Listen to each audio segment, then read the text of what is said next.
নভেম্বরে ঘূর্ণিঝড়ের আভাস।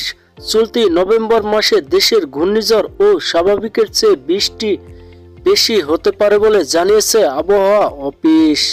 রোববার 2 নভেম্বর সারা মাসের পূর্বাভাস এ তথ্য জানানো হয়েছে।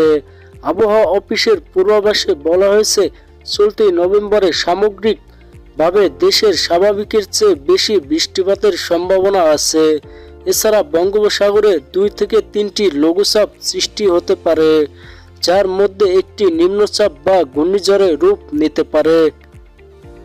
নভেম্বরে দিন ও রাতের তাপমাত্রা ক্রমান্বয়ে হ্রাস পেতে পারে, তবে দিন ও রাতের তাপমাত্রা স্বাভাবিকের চেয়ে বেশি থাকতে পারে।